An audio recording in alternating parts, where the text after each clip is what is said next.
Instead of giving Professor Maitland Jones an award, New York University fired him. His crime, failing too many students. 82 of 350 students signed a petition against him. In the field of organic chemistry, writes the New York Times, Maitland Jones Jr. has a storied reputation.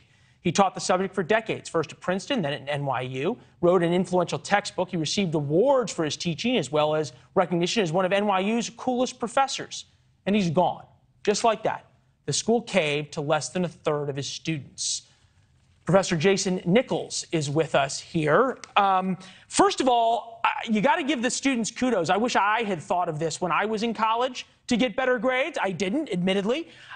But are professors now scared of their students like this?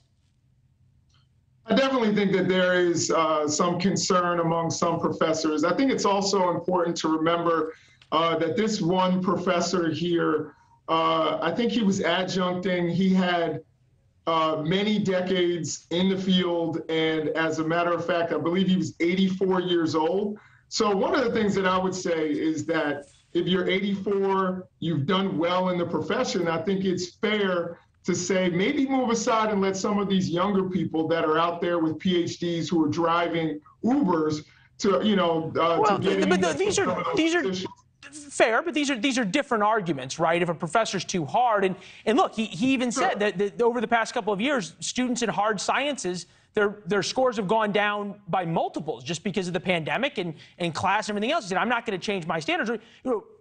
Not to disparage the arts, but if somebody has a different interpretation of Shakespeare, no big deal. If you can't do organic chemistry and then you get sloughed off to medical school, you got doctors taking care of people who couldn't do organic chemistry. That doesn't seem right.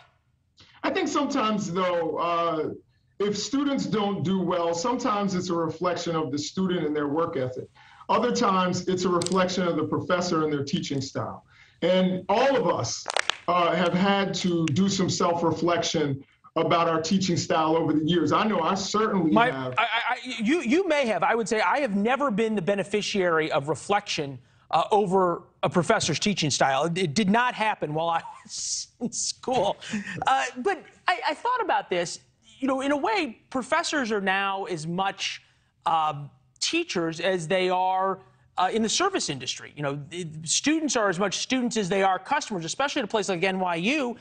Tuition's $80,000 a year there. If you upset too many customers, the administration doesn't like that. What's the danger in giving college kids who, shall we say, have questionable judgment, a voice in this?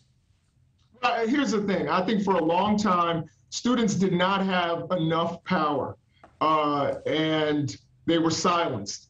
Now, there may be a certain level of overcorrection. I think that maybe now students' voices are being heard. They can put things on the internet about you and be anonymous, and they can be slanderous things that are untrue, things that are unfair. And there are a lot of professors and teachers who are afraid of that. And they realize now with grade inflation at all levels that sometimes it's easier to just give a good grade rather than take some of the punishment that students will mete out. But at the same time, I do think students are consumers and they want the best education possible. And if they don't, but they also enjoy the grade. I don't know. Maybe I'm just bitter that I didn't think about this earlier, right? Okay, that I wasn't aggressive enough. Hey, Professor, it's good to see you. Thank you.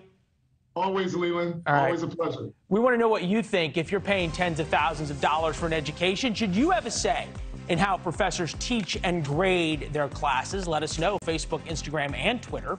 Thanks for watching. Go to newsnationnow.com to find NewsNation on your television provider. And don't forget to subscribe. Click the red button to get more of NewsNation's fact-driven, unbiased coverage.